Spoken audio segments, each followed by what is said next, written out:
Salut à tous les amis, j'espère que vous allez bien. On se retrouve aujourd'hui, vendredi 2 janvier pour une nouvelle vidéo. On va traiter de toute l'actualité du Barça, toutes les informations des dernières heures avec évidemment le match en perspective contre l'Espagnol de Barcelone. Il y a beaucoup d'informations. On va revenir également sur le deal Hamza Abdelkarim, le joueur de El Ahly pour le Barça B. Ça aussi, c'est une information qu'on va évoquer. Bref, toute l'actu de manière générale. Donc n'hésitez pas à vous installer tranquillement sur votre canapé, devant votre téléphone ou votre ordinateur. Vous boostez la vidéo, vous mettez un petit like et on y va. C'est parti, let's go. Alors, je vous l'ai dit, on commence par le dossier Joao Cancelo parce que c'est un dossier que tout le temps, toutes les heures, on me pose la question sur les réseaux sociaux, sur Twitter, alors où on en est. Alors hier, je vous ai sorti une vidéo où je vous expliquais qu'en effet, il y avait plusieurs clubs qui étaient intéressés par Joao Cancelo. Je vous avais parlé de l'Inter, de la Juve, de Benfica, du Barça. Il y avait une prise de contact lors des 24 dernières heures avec l'agence donc de Joao Cancelo. Même le joueur mettait en priorité le Barça. Problème, c'est que le fair play financier de la Liga est pas super, on va dire intéressant pour le club. Il faut également savoir que le joueur touche quand même 15 millions d'euros nets annuels. Si c'est un prêt de 6 mois, vous divisez par 2. Évidemment, Al Hilal est prêt à prendre en charge une partie du salaire, mais pas intégralement. C'est ça qui peut également poser problème. Le joueur n'est pas disposé à, on va dire, pardonner de l'argent. Il veut absolument l'intégralité du salaire, donc là aussi ça pourrait poser problème. En tout cas, le Barça aujourd'hui n'a pas encore avancé dans le deal. Le Barça, pour l'instant, observe la situation et va déterminer lors des prochaines heures, prochains jours, prochaines semaines, s'il y a deal ou pas. Il faut savoir que l'Inter de Milan le veut absolument et donc il y a eu déjà des discussions assez avancées. Je ne sais pas pourquoi d'ailleurs, mais parce que je crois qu'ils ont Dumfries, peut-être qu'il est blessé un bon bout de temps, je ne sais pas. En tout cas, ils veulent absolument conclure le deal avec lui. Le Barça reste à l'affût. Moi, je vous ai donné mon avis. Moi, j'étais plutôt favorable pour 6 mois, mais pas plus, parce que j'estime qu'il peut apporter en sortie de banc. Pour autant, je pense qu'un véritable latéral gauche ou latéral droit, pour le moyen et long terme, sont des priorités pour l'été prochain. Donc ça aussi, on verra. En tout cas, pour l'instant, le dossier Joao Cancelo n'a pas pris une vitesse, une importance clé côté Barça. Il y a une observation de la situation. Le joueur a été contacté par son agence et par le Barça. Maintenant, on verra ce qui va se passer. Ensuite, le dossier Hamza Abdelkarim, le joueur de Al Ahly, le joueur égyptien qui a brillé tantôt en CAN U17 ou Coupe du Monde U17, qui devrait donc signer lors des prochaines heures avec le Barça B pour un prêt avec option d'achat. Normalement, le prêt, je crois qu'il est de 1,5 million d'euros avec une option d'achat de 3,5 et 15% à la revente. Alors, c'est une information qu'on a déjà depuis quelques jours, hein, je vous l'avais annoncé sur les différents réseaux sociaux et en vidéo. Normalement, ça devrait se faire d'ici quelques jours et il devrait voyager vers Barcelone. L'objectif du Barça, c'est comme d'avoir rapidement pour le Barça B, parce que le Barça B a énormément de numéro 9 blessés, que ce soit Oscar Gisto ou encore d'autres joueurs. C'était normal qu'il fallait trouver une solution. Je crois qu'il y a Barbera aussi qui est blessé.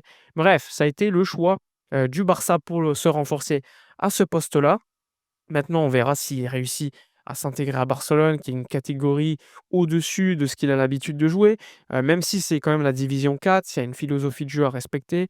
On verra. En tout cas, on parle beaucoup d'un numéro 9 dans le profil Haaland. Alors évidemment, je ne vous dis pas qu'il a le talent, le niveau du joueur, etc. Mais en termes de profil, c'est un joueur très rapide, assez physique, assez athlétique. Maintenant, on verra ce que ça va donner avec l'équipe du Barça B. Et pourquoi pas, si ça se passe super bien, on verra l'été prochain s'il fait partie, par exemple, de la tournée d'été. Donc on verra. En tout cas, le Barça a avancé le deal pour Hamza Abdelkarim. Pour en revenir un petit peu sur le reste des informations, le Barça toujours en observation sur le marché des transferts, hein, pour cet hiver. Tout dépendra du fair play financier, de la durée d'absence d'Andreas Christensen qui sera donc décidé lors des prochaines heures et prochains jours. Sinon, côté Barça actuellement, hier, il y a eu une petite frayeur puisque Lamine Yamal, par exemple, a quitté l'entraînement au bout de 5 minutes. Donc ça a mis, comme on dit en Espagne, ça les alarmes se sont allumées un petit peu partout. Sport a commencé à sortir un article, Ojo, Lamine Yamal, quitte, la Ciutat Deportiva. Donc ça a mis un petit peu les alarmes un petit peu partout. On a fait un petit peu notre enquête. Sport a ensuite expliqué que Lamine Yamal était juste grippé et donc il n'avait pas fait son entraînement hier avec le groupe. Mais normalement, aujourd'hui, avec le groupe, il est là.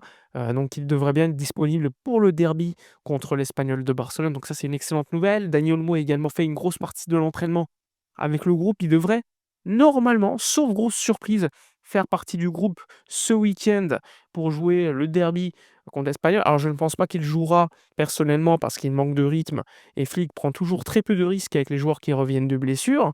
Pour autant, il devrait faire partie quand même du groupe, tout comme Pedri qui lui pourrait limite quasiment être titulaire, on verra. Mais ouais, Pedri sera là. Tout le monde s'est entraîné sans problème hier. Il y a juste l'absence de Gavi qui lui reviendra mi-février, début mars pour le joueur, catalan. Donc ça, c'est important aussi pour amener plus de concurrence au milieu de terrain. Un profil peut-être qu'on n'a pas, qui met de l'intensité, qui est technique, et cetera, et cetera.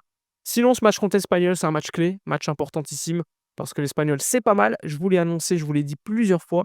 Franchement, moi, c'est un des matchs qui me fait le plus, entre guillemets, pas peur, parce que ça reste du foot, mais que je me dis attention. Je me dis attention parce que le mois de janvier du Barça va être super intense. Il y a des matchs de Ligue des Champions, Copenhague, Slavia Prague, il y a beaucoup de matchs à l'extérieur. Dites-vous que le premier match à domicile lors du mois de janvier, c'est à la fin du mois contre Oviedo en Liga. Il y a le match en Ligue des Champions contre Copenhague ensuite. Il va falloir capitaliser, il va falloir prendre des points. En Ligue des Champions, j'ai confiance. Par contre, en Liga, il va falloir rester sérieux parce qu'en plus de ça, tu as la Super Coupe d'Espagne en parallèle contre l'Athletic Club qui va arriver d'ici quelques jours, hein. Ça arrive rapidement, dans à peu près une semaine. Donc ça va vite, hein, ça va vite le temps contre Bilbao. Le Barça, à ce moment-là, normalement, n'aura pas de blessure. Donc on espère qu'il n'y aura pas de blessure supplémentaire. Mais en tout cas, c'est une compétition avec un trophée à aller chercher face à un Real Atlético et Bilbao. La demi-finale va être ultra compliquée parce que Bilbao, c'est une équipe de coupe. Pour autant, on les avait affrontés l'année dernière en coupe et on les avait en super coupe, pardon, et on les avait battus déjà assez facilement d'ailleurs, je trouve. Donc, hâte de voir ce qui va se passer pour cette super coupe d'Espagne. Même si Bilbao n'est pas la même équipe que l'année dernière ou il y a 2 ans sur la scène nationale, ça reste une équipe de coupe qui est capable de tout. Donc, là aussi, il faudra faire gaffe. Mais ouais, gagner un titre au mois de janvier, honnêtement, déjà, ça c'est pas que ça va te sauver la saison, mais ça peut te lancer une dynamique qui est déjà ultra positive. C'est lors des derniers matchs, puisque le Barça a gagné les 7 derniers matchs, si je me trompe pas, a enchaîné des clean sheets. Mais si tu gagnes contre l'Espagnol et que tu gagnes un titre à la suite, ça va devenir quand même très sérieux sur la dynamique, hein. Ça va devenir très sérieux, même si évidemment, ça ne retire pas le fait qu'il y a encore des critiques à faire sur le jeu, peut-être parfois en défense, ça c'est sûr, on va pas se mentir, mais globalement, il y a une amélioration.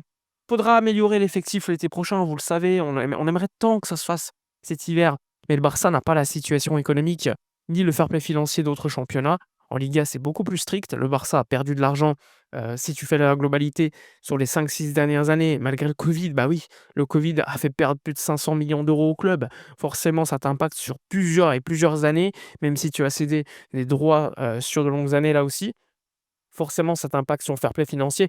Dans d'autres championnats, c'est pas le cas, mais en Espagne, ça marche comme ça. Donc forcément, il faudra attendre l'été prochain avec un stade avec plus de monde. Qui dit plus de monde?